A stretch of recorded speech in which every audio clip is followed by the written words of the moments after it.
কেটে গেছে ভারতের বাইরে অক্সফোর্ডের ভ্যাকসিন সরবরাহের অনিশ্চয়তা। তথ্য ইউনিসেফের।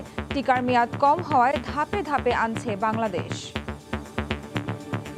৮ থেকে ১২ সপ্তাহের মধ্যে দ্বিতীয় ডোজ দিতে হবে, সেইভাবে হিসাব করে তারা টিকাগুলোকে আনছে। অল্প করে আনে, কিন্তু যেন শর্টেজ না হয়।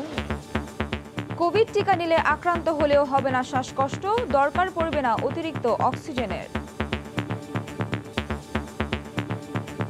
যারা টিকা দিয়েছিল তাদের মধ্যে একটি ম্যাজরিটি সংখ্যার পেশেন্টদের কিন্তু ডিজিজটি সিভিয়ার পর্যায়ে যায়নি। ৭০ থেকে ৭৭% পর্যন্ত রোগ প্রতিরোধ ক্ষমতা অর্জন করে। আজ থেকে চীনেও চালু হচ্ছে বিশেষ ফ্লাইট। ৬টি দেশে প্রবাসী কর্মী ছাড়াও যেতে পারবেন অন্যরা। কক্সবাজার ছাড়া চলবে অভ্যন্তরীণ সব রুটের ফ্লাইট। ভাঙনের শঙ্কায় সর্বাত্মক লকডাউনের মধ্যে পদ্মায় ফেলা হচ্ছে বালুর বস্তা ও ব্লক। সকাল সন্ধ্যা কাজ করছেন হাজার হাজার শ্রমিক। বর্ষার আগেই নদী শাসনের কাজ শেষের আশা। হাওড়াঞ্চলে ধান কাটার ধুম। ন্যায্য মূল্যে নিশ্চিতে কৃষকের কাছ থেকে ২০ লাখ টন খাদ্যশস্য কিনবে সরকার। কারসাজি ঠেকাতে মিলারদের ওপর নজরদারির পরামর্শ।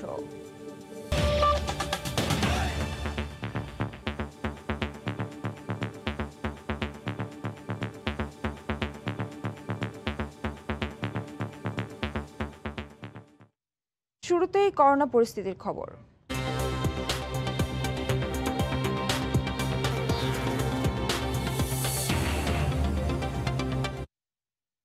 ভারতের বাইরে অ্যাস্ট্রাজেনেকা টিকা সরবরাহের জটিলতার অবসান হয়েছে। টিকা ক্রয় এবং বিতরণের সঙ্গে যুক্ত থাকা ইউনিসেফের বরাত দিয়ে এ তথ্য নিশ্চিত করেছে বার্তা সংস্থা রয়টার্স। ৮০টি দেশের সরবরাহের জন্য আগামী মে মাসে অ্যাস্ট্রাজেনেকার ৬ কোটি ডোজ টিকা পাওয়া যাবে বলে জানিয়েছে ইউনিসেফ। এতে বাংলাদেশেরও টিকা পাওয়া নিশ্চিত হবে। ভারতের বাইরে সেরাম ইনস্টিটিউটের অ্যাস্ট্রাজেনেকার টিকা সরবরাহ নিয়ে বেশ কিছুদিন ধরেই ধোঁয়াশা সৃষ্টি হয়েছিল। নিজেদের দেশের চাহিদা মেটাতে ভারত টিকা রফতানি সীমিত করায় এ শঙ্কার সৃষ্টি হয়। তবে অ্যাস্ট্রাজেনেকার টিকা নিয়ে যে অনিশ্চয়তার সৃষ্টি হয়েছিল তা কেটে গেছে বলে জানিয়েছে টিকা ক্রয় এবং বিতরণের সঙ্গে যুক্ত থাকা ইউনিসেফ। জাতিসংঘের এই সংস্থাটির বরাত দিয়ে বার্তা সংস্থা রয়টার্স জানিয়েছে আগামী মে মাসেই অ্যাস্ট্রাজেনেকার ৬ কোটি ডোজ টিকা পাওয়া সম্ভব। এর ফলে বিভিন্ন মহাদেশ জুড়ে টিকা সরবরাহ নিয়ে যে প্রতিবন্ধকতা সৃষ্টি হয়েছিল তা অনেকটাই কেটে যাবে বলে দাবি ইউনিসেফের। আগামী মে মাসে অ্যাস্ট্রাজেনেকার ৬ কোটি টিকা পাওয়ার পরই বিভিন্ন দেশে তা সরবরাহ শুরু করা হবে বলে জানানো হয়েছে। ভারতের সেরাম ইনস্টিটিউট এ পর্যন্ত ৭৬টি দেশে ৬.৫ কোটি ডোজ অ্যাস্ট্রাজেনেকার টিকা রফতানি করেছে। বাংলাদেশও সেরামের কাছ থেকে কোভিড টিকা আমদানি করে। কাজীফ থেকে শুভ, সময় সংবাদ। এদিকে মাত্র ৬ মাসের মেয়াদের অক্সফোর্ডের টিকা একবারে বড় চালান এনে মজুদের পক্ষে নন বাংলাদেশের বিশেষজ্ঞরা। তারা বলছেন ধাপে ধাপে এনে দূরদর্শিতার প্রমাণ দিচ্ছে সরকার। এ অবস্থায় মজুদ ২৫ লাখ শেষ হওয়ার আগেই পরবর্তী চালান হাতে পাওয়ার আশা বাংলাদেশের। রাশেদ লিমনের রিপোর্ট। ২১ জানুয়ারি ২০২১ উপহার হিসাবে ভারতের দেয়া ২০ লাখ ডোজের মাধ্যমে ভ্যাকসিনেশন কার্যক্রমের প্রথম ধাপে নাম লেখায় বাংলাদেশ। এর ৪ দিনের মাথায় ২৫শে জানুয়ারি সেরাম ইনস্টিটিউট থেকে কেনা বাংলাদেশের প্রথম টিকার চালান আসে বেক্সিমকো ফার্মার হাত ধরে। যদিও এর আগেই সময় মতো টিকা আসা না আসা নিয়ে নানা কথা রটে বেশ কিছু গণমাধ্যম সহ সামাজিক যোগাযোগ মাধ্যমে। ঠিক তখনই সেরামের বাংলাদেশের এজেন্ট বেক্সিমকো জানিয়েছিল ধাপে ধাপে হলেও সময় মতো ৩ কোটি ডোজ টিকা পাবে বাংলাদেশ। এটা আসার পরে আমরা আমাদের ওয়্যারহাউসে নিয়ে যাব এবং আমাদের ওয়্যারহাউসে নিয়ে আমরা স্টোর করব। সব শঙ্কা কাটিয়ে দেশ জুড়ে এখন চলছে টিকাদান কর্মসূচি। মঙ্গলবার অধিদপ্তরের হিসেবে এরই মধ্যে ৫৭,৪৫,০৮৫ জন নিয়েছেন করোনার প্রথম ডোজের টিকা। আর দ্বিতীয় ডোজ দেয়া হয়েছে ১৬,৭৮,১৮৯ জনকে। অর্থাৎ ধাপে ধাপে আসা ১,২,০০,০০০-এর মধ্যে প্রয়োগ হয়েছে ৭৪,২৩,২৭৪ ডোজ। এখনও মজুদ আছে ২৫,৭৬,৭২৬ ডোজ। তবে এরই মধ্যে আবারও মিশ্র প্রতিক্রিয়া মানুষের মধ্যে। গণমাধ্যমের খবরেও তৈরি হয়েছে বিভ্রান্তি।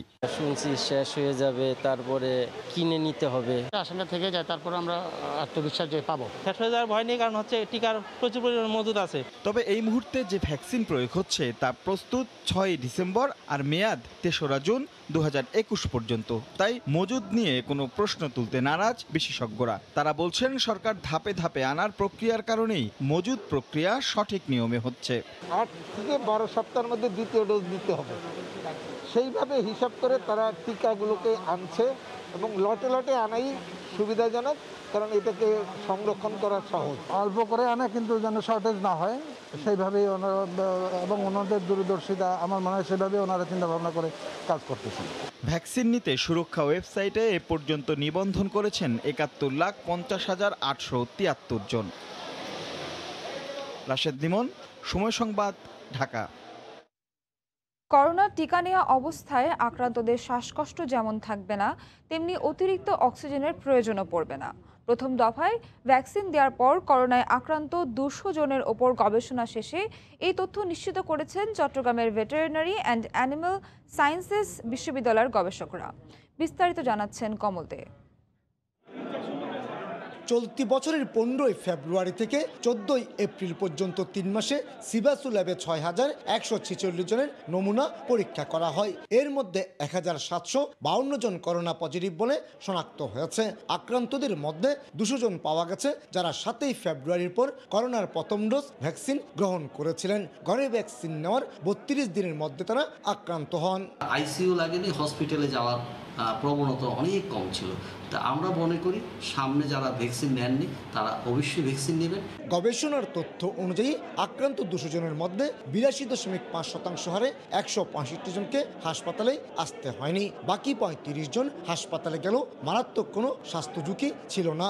এমনকি 88.5% হিসেবে 177 জনের কোনো শ্বাসকষ্ট যেমন ছিল না, তেমনি 92% হিসেবে 184 জনের অক্সিজেন প্রয়োজন হয়নি।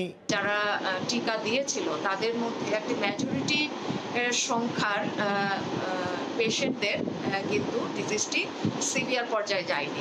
91% রোগীর কোনো রকম কাশি কিংবা হাঁচি ছিল না। সে সাথে 56.6% রোগীর স্বাদ ও ঘ্রাণে কোনো পরিবর্তন হয়নি।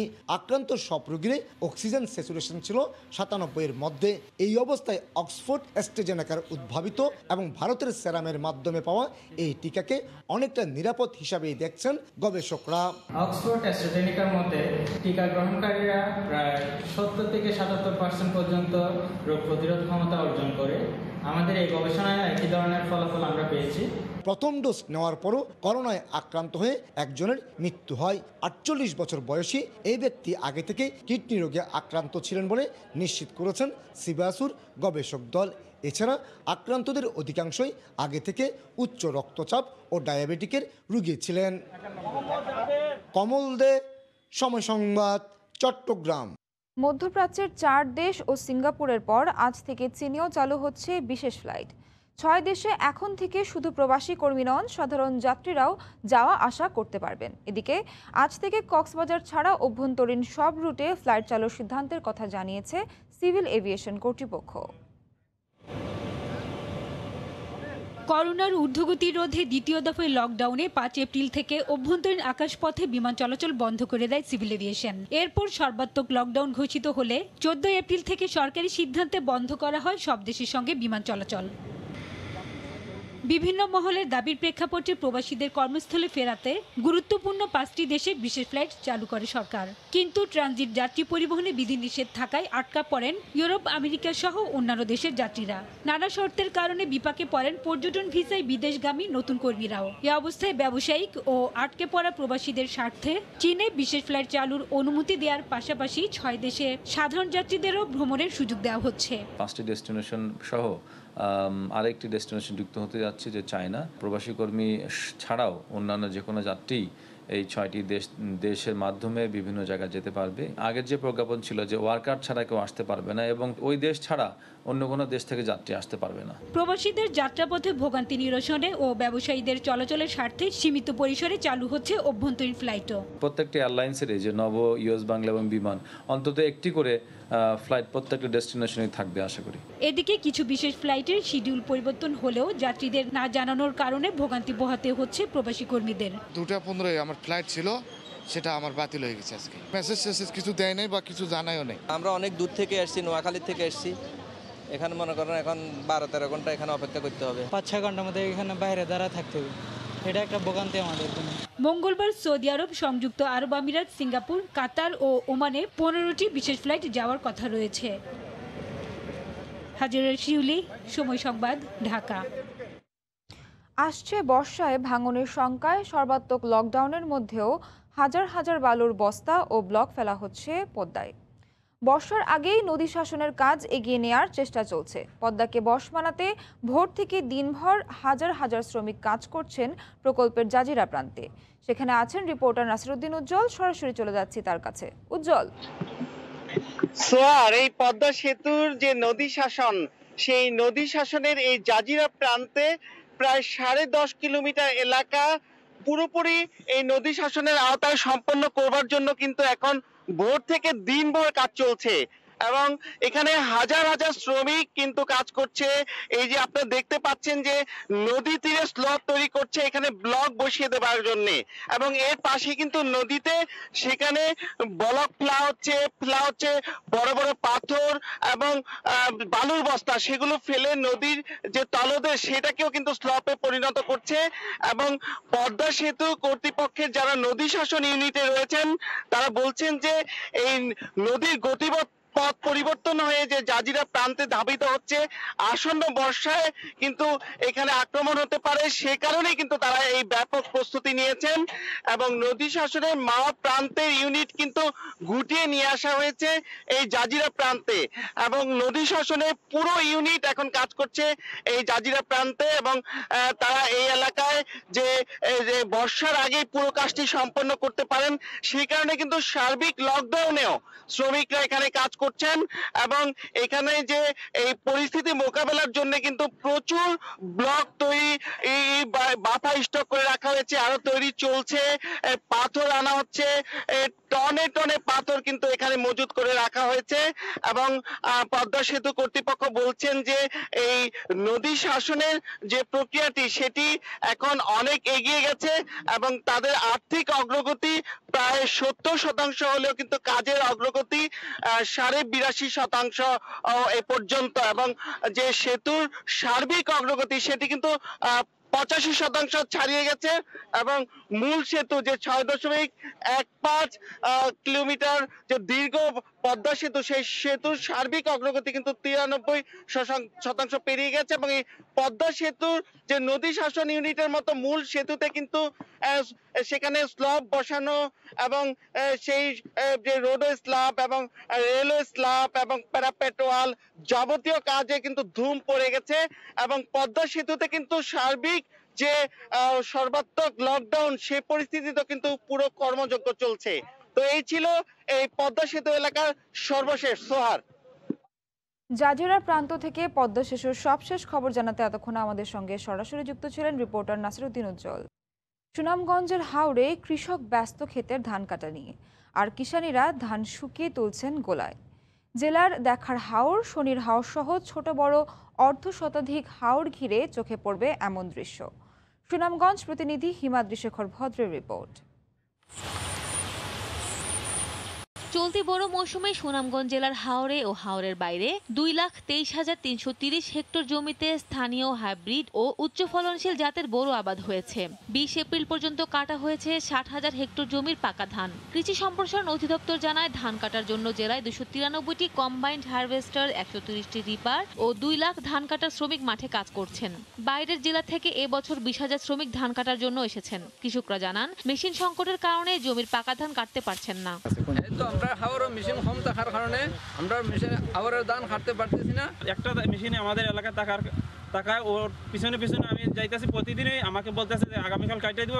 ব্লক প্রতি 2টা মেশিন যদি হয় তো মোটামুটি ধান কিরকম পাকবো বাসার একটা পদ্ধতি বেশি অতিরিক্ত পাকছে, কিন্তু কাটাইতে তো আমরা পারি না। প্রসেসর আইসে আর এক রবিবার আজকে রবিবার আইসে সেই কাটা ধরছি। যদি মেশিনে কাটিলে তো আমরা একটু সাহায্য হয়। জেলা কৃষি সম্প্রসারণ অধিদপ্তর জানায় হাওরের ধান কাটার জন্য সব ধরনের পদক্ষেপ গ্রহণ করা হয়েছে। এই ব্যাপারে আমরা আসলে যথেষ্ট উদ্যোগ গ্রহণ করেছি। এছাড়াও আমাদের যেটা বিভিন্ন জায়গা থেকে কম্বাইন হারভেস্টার আমরা ভাড়া করে নিয়ে এসেছি।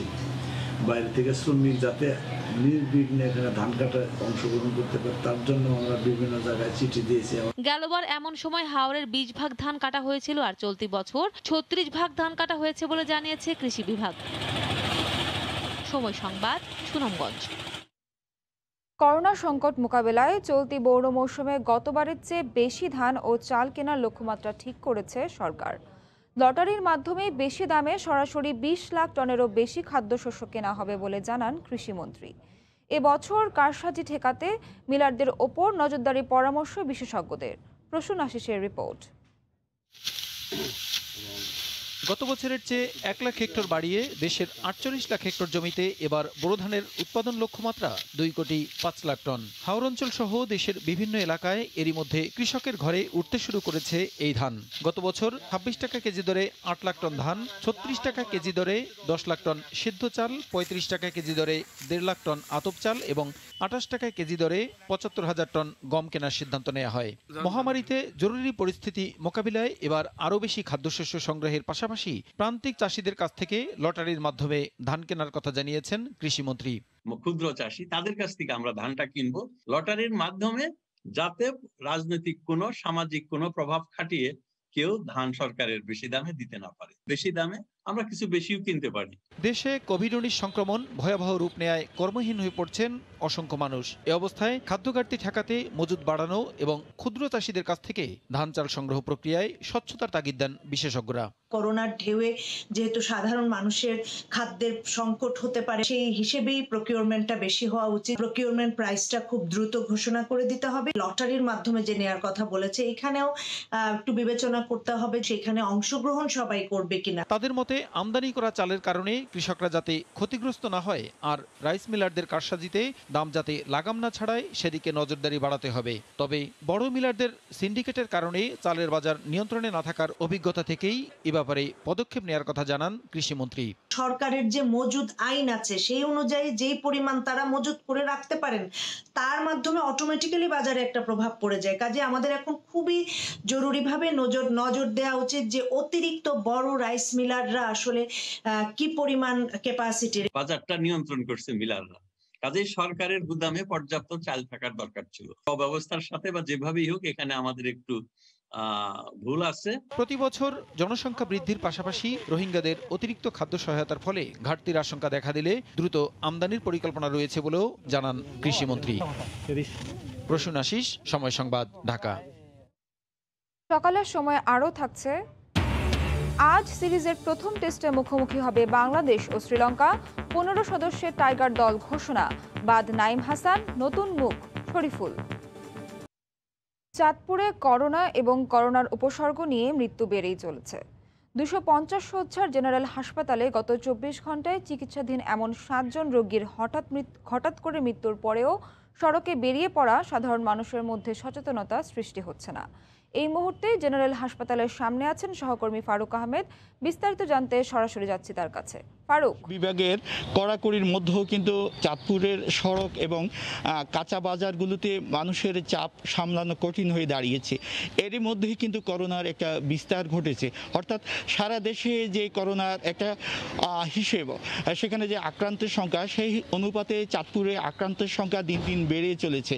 আমি যদি গত 24 ঘন্টার আক্রান্তের সংখ্যা বলি তাহলে দেখা যাবে যে 222 জনের মধ্যে 33 জন করোনা পজিটিভে আক্রান্ত হয়েছেন। এর মধ্যে গত 1 বছর 1 মাসের মধ্যে প্রায় 4000 জন করোনা পজিটিভে আক্রান্ত হয়েছেন।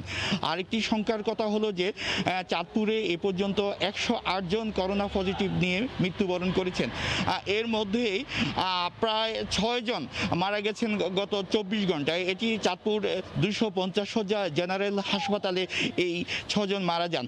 হাসপাতালের যিনি আবাসিক মেডিকেল অফিসার এবং জেলা করোনা বিষয়ক focal person doctor Sujauddin Rubel, তিনি আমাকে জানিয়েছেন যে এখানে হাই ফ্লো নজল ক্যানুলার যে অক্সিজেন সিস্টেম আছে সেটি বরাবর চালু আছে, অর্থাৎ আইসিইউ না থাকলেও তারা যারা শঙ্কার মুখে আছেন সেই রুগীদের তারা প্রাণপণ চেষ্টা করছেন।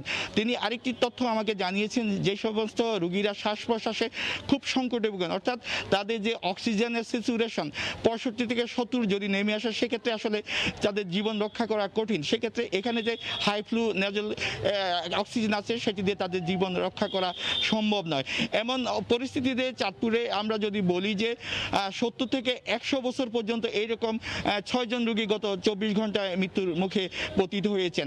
আরেকটি তথ্য হলো যে চাঁদপুরের প্রশাসন বরাবরে এখানে একটা নজরদারি রেখেছে, তার মধ্যেও কিন্তু মানুষের আসলে যে চাপ সেটি সামাল দেওয়া কঠিন হয়ে দাঁড়িয়েছে। জেলা সিভিল সার্জন আমাকে জানিয়েছেন যে এখানে যে 3 শয্যার আইসিইউটি যদি স্থাপিত হয় তারপরে হয়তো চাঁদপুরে করোনা পরিস্থিতি স্বাভাবিক হবে। এই ছিল আমার কাছে চাঁদপুরে করোনা পরিস্থিতির সবশেষ তথ্য। সোহার। জেনারেল হাসপাতালের সামনে থেকে করোনা রোগীর বিষয়ে সবশেষ জানাচ্ছিলেন সহকর্মী ফারুক আহমেদ। লকডাউনে খাগড়াছড়ির সাপ্তাহিক হাটের দিনগুলোতে শত শত মানুষের জামায়াত হলেও বেশিরভাগ ক্রেতা বিক্রেতার মুখে মাস্ক নেই। এই মুহূর্তে পৌর বাজারে আছেন সহকর্মী জিতেন বড়ুয়া। বিস্তারিত জানতে সরাসরি যাচ্ছি তার কাছে। জিতেন, আমি এখন দাঁড়িয়ে রয়েছে খাগড়াছড়ি পৌরবাজারে। এখানে সপ্তাহে 2 দিন হাট বসে। এই বাজারে মহামারী করোনার দ্বিতীয় ধাপের ঊর্ধ্বমুখী হওয়ার পর থেকে এখানে স্বাস্থ্যবিধি মানা হচ্ছে না। ক্রেতা বিক্রেতা সবাই এখানে মাস্ক ব্যবহার করে না, অবাধে চলাফেরা করছে। শুধু খাগড়াছড়ি পৌরবাজারটি নয়, খাগড়াছড়ি জেলার আরো 9টি যে হাট এই লকডাউন চলাকালীন সময়ও এখানে যানবাহনের দূরত্ব দেখা যাচ্ছে। অবাধে যানবাহন চলাচল করছে, মোটরসাইকেল, সিএনজি, অটো সেগুলো চলাফেরা করতেছে। পাশাপাশি বড় ধরনের ট্রাক ও চলাচল করতে আমরা দেখতে পাচ্ছি। স্থানীয় প্রশাসন সেগুলো চলাফেরা করতেছে। পাশাপাশি বড় ধরনের বিভিন্নভাবে মোবাইল কোর্ট পরিচালনা করলেও এখানে জনসাধারণ সেটাও মানতেছে না। তাদেরকে ঘরে রাখা যাচ্ছে না। যে কোনো অজুহাতে তারা বাজারে চলে আসছে বা ঘর থেকে বের হয়ে আসতেছে। এরপরও স্বাস্থ্য বিভাগ জেলার বিভিন্ন স্থানে স্যানিটেশনের মাধ্যমে হাত ধোয়া এবং পানি রাখার জন্য বিভিন্নভাবে প্রচারণা চালালেও সেই দিকটাও আমরা বিভিন্ন দোকানপাটে দেখতেছি, সে দেখা যাচ্ছে না। পাশাপাশি এই জন্য বিভিন্নভাবে প্রচারণা চালালেও সেই দিকটাও আমরা ফেরা করতেছে। এই ছিল আমার কাছে সর্বশেষ তথ্য। আমি এখন ফিরে যাচ্ছি স্টুডিওতে। খাগড়াছড়ির পৌর বাজার এলাকা থেকে যুক্ত হয়েছিলেন সহকর্মী জিতেন বড়ুয়া। কখনো সার্ভার, কখনো ওয়েবসাইট ডাউন, প্রযুক্তিগত এমন নানা দুর্বলতায় প্রশ্নবিদ্ধ বাংলাদেশ ব্যাংকের কার্যক্রম। সবশেষ বিটিসিএল এর অপটিক্যাল ফাইবার লাইন কেটে যাওয়ায় 3 দিন কর্মদিবস বন্ধ থাকে দেশব্যাপী আন্তঃব্যাংকিং লেনদেন। প্রযুক্তি বিশেষজ্ঞরা বলছেন, কেন্দ্রীয় ব্যাংকের এমন দুর্বলতা কোনোভাবেই গ্রহণযোগ্য নয়। কাজল আব্দুল্লাহর রিপোর্ট। 2016 সালে রিজার্ভ চুরির ঘটনার মধ্য দিয়ে সমালোচনা শুরু হয় বাংলাদেশ ব্যাংকের। এরপর বিভিন্ন সময় সার্ভার সমস্যা, ওয়েবসাইট ডাউন সহ বিভিন্ন বিষয়ে দুর্বলতা প্রকাশ পায় কেন্দ্রীয় ব্যাংকের। সবশেষ চলতি মাসে 13 এপ্রিল বিটিসিএল এর অপটিক্যাল ফাইবার লাইন কেটে যাওয়ায় জটিলতা দেখা দেয় আন্তঃব্যাংকিং লেনদেনে। পরপর 3 কার্যদিবস অর্থাৎ 18 এপ্রিল পর্যন্ত এ সমস্যার সমাধান না হওয়ায় স্থবির হয়ে পড়ে কয়েক হাজার কোটি টাকার লেনদেন। ভোগান্তি পোহাতে হয় গ্রাহক ব্যাংকারদের। আমি তো বাংলাদেশ ব্যাংকে ক্লিয়ারিং অনলাইনে যাব, ওখানে সাবমিট করব। বাংলাদেশ ব্যাংক সফটওয়্যারের মাধ্যমে কাজটা করে, তো ওই সফটওয়্যারটা যেহেতু প্রবলেম, ওখান থেকে তো তথ্য নিতে পারতেছে না ওই চেকের অবস্থা কি, ওই অ্যাকাউন্টের অবস্থা কি, সেই জন্য ওখান থেকে ওইটা ক্লিয়ার করতে পারছে না, আমার অ্যাকাউন্টে ক্রেডিট হচ্ছে। যাদের ওই দিনই টাকার দরকার ছিল তারা হয়তো কিছুটা অসুবিধা বোধ করছেন। এ বিষয়ে বাংলাদেশ ব্যাংক অনেকটা দায়সারা জবাব দিয়ে জানায়, কারিগরি সমস্যা যে কোনো সময় হতে পারে, তবে বর্তমানে স্বাভাবিক রয়েছে কার্যক্রম। যদিও প্রযুক্তি বিশেষজ্ঞরা বলছেন, অদক্ষ ডিজাইন ও সংযোগ ব্যবস্থার দুর্বলতায় সমস্যা সমাধানে সময় লেগেছে কয়েকদিন। আমাদের যে ডেটা সেন্টার আছে মিরপুরে, ওর সাথে আমাদের হেড অফিসের একটা লিঙ্ক আপ থাকে। লিঙ্কটা যখন কাটা পড়ছে তার কারণে আমাদের এই ডিজাস্টারটা হয়েছে। তো বিটিসিএল সাথে সাথে এটা সাইডে দিতে পারছে, কিন্তু তারপরেও আমাদের এই ডিজাস্টার একটা হয়েছে যে 3 দিন আমরা এটা করতে পারি। সীমিত কয়েকটা কানেকশন, তার ভিতরে যদি ফাইবার কাটার কারণে যদি বন্ধ হয়ে থাকে, এটা আসলে দুটো জিনিস হতে পারে। একটা হচ্ছে যে যারা এই নেটওয়ার্ক ডিজাইন করেছেন বা পরিচালনা করেছেন তারা আসলে এই যুগতে নেই যে একটা ভালো network, stable network, reliable network এরকম একটা ব্যাংকের ডিজাইন করতে হয়, সেটা সেভাবে করা হয়নি। নতুবা যারা এই সার্ভিসটা প্রোভাইড করছে তারা এই ব্যাপারে একেবারেই আসলে গুরুত্ব দেয়নি। দেশ জুড়ে প্রতি কর্মদিবসে আন্তঃব্যাংকিং লেনদেন হয় 2 থেকে 2,500 কোটি টাকা। লকডাউনে কর্মঘণ্টা কমে যাওয়ায় স্বল্প সময়ে বেশি চাপ সামলাতে হচ্ছে বলেও জানান ব্যাংকাররা। কাজল আব্দুল্লাহ, সময় সংবাদ, ঢাকা। শ্রীলঙ্কা বাংলাদেশ টেস্ট সিরিজের খবর। ক্যান্ডিতে আজ 2 ম্যাচ সিরিজের প্রথম টেস্টে মুখোমুখি হবে বাংলাদেশ ও শ্রীলঙ্কা। টেস্টে সম্প্রতি দলের ফলাফল ভালো না হলেও এই সিরিজের আগে চাপে নেই বাংলাদেশ, বলেছেন অধিনায়ক মুমিনুল হক। নতুন সিরিজে নতুন শুরুর প্রত্যয় টাইগার অধিনায়কের। সামর্থ্যের শতভাগ দিয়ে খেললে শ্রীলঙ্কার বিপক্ষে জয় পাওয়া সম্ভব বলে মনে করেন মুমিনুল। পাল্লিকেলে স্টেডিয়ামে ম্যাচ শুরু হবে সকাল 10:30টায়। শেষ 9 টেস্টে মাত্র 1 জয়, দেশের বাইরেও পরিসংখ্যানটা একই। শ্রীলঙ্কার বিপক্ষে সিরিজটা বাংলাদেশের জন্য অ্যাসিড টেস্ট তা বলাই যায়। উইন্ডিজ ভরাডুবির পর দলকে ঢেলে সাজানোর ইঙ্গিত বোর্ডের। কোচ অধিনায়কের জন্য এই সিরিজটা নিজেদের স্থান পোক্ত করার সঙ্গে সমালোচনার জবাব দেয়ার। শ্রীলঙ্কা যাবার আগে দলের প্রস্তুতি নিয়ে অসন্তোষ ছিল অধিনায়ক মুমিনুলের। তবে গেল 1 সপ্তাহে অনুশীলন আর প্রস্তুতি ম্যাচে অনেকটাই মানিয়ে নিয়েছে দল, তাই ম্যাচের আগে ইতিবাচক বাংলাদেশ অধিনায়ক। চাপের বিষয়টাও উড়িয়ে দিলেন মুমিনুল। চাপ যদি বলেন, আমি তো কোনো চাপে নেই, আমার টিমও কোনো চাপে নেই। আমরা এখানে আসছি, আমরা এখানে আপনার ম্যাচ জেতার জন্য আসছি। আমরা আমাদের পুরোপুরি চেষ্টা করবো ম্যাচ জেতার জন্য, এইটাই, আর কিছু না। আর যদি আপনি বলেন যে শ্রীলঙ্কা, হ্যাঁ অবশ্যই শ্রীলঙ্কা খুব ভালো অবস্থানে আছে। আমরা হয়তো লাস্ট 2টা টেস্ট ম্যাচ ভালো খেলতে পারিনি, 5 দিনের খেলা, 5 দিনে যদি আমরা ভালো প্রসেস নিয়ে খেলতে পারি তা আমরা হয়তো জয় নিয়ে বেরোতে পারবো ইনশাল্লাহ। লঙ্কানদের বিপক্ষে টেস্টের জন্য চূড়ান্ত দল ঘোষণা নিয়ে কম নাটক হলো না। 15 সদস্যের স্কোয়াডে আছেন 4 পেসার। পাল্লিকেলের উইকেটে ঘাস থাকায় 1 পেসার তত্ত্ব থেকে বের হয়েই একাদশ সাজাবে বাংলাদেশ। দলে অভিষেকের সম্ভাবনাও কম। দেশের বাইরে সবশেষ জয় এসেছিল শ্রীলঙ্কার মাটিতেই। পরীক্ষিতদের নিয়ে সেই ইতিহাসের পুনরাবৃত্তি করতে চাইবেন মুমিনুল। খালি পার্টিসিপেট করার জন্য আসলে তো হবে না। আপনি যদি পার্টিসিপেট করতে আসেন তাহলে আমার কাছে মনে হয় যে ক্রিকেট না খেলাই ভালো, এই জায়গায় এসে। আপনি যেখানে যান, যতই খারাপ সিচুয়েশন থাকুক, যতই খারাপ খেলেন, আপনি পরবর্তী যে টেস্টটা খেলবেন, পরবর্তী যে মিস্টেক করেন, অবশ্যই আপনার ওই জেতার জন্য ওই আশাটা থাকতে হবে। দেশের মাটিতে 2018-র পর কোনো সিরিজ জিততে পারেনি শ্রীলঙ্কা। বাংলাদেশকে হালকাভাবে না নিলেও লক্ষ্যটা স্পষ্ট লঙ্কান অধিনায়কের।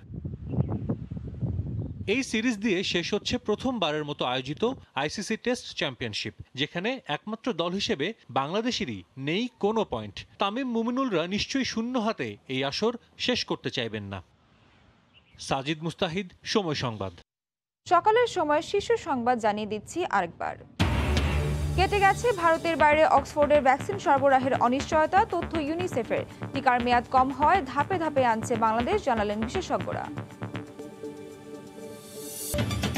এই ছিল সকালের সময়ে, সঙ্গে থাকুন সময়ের।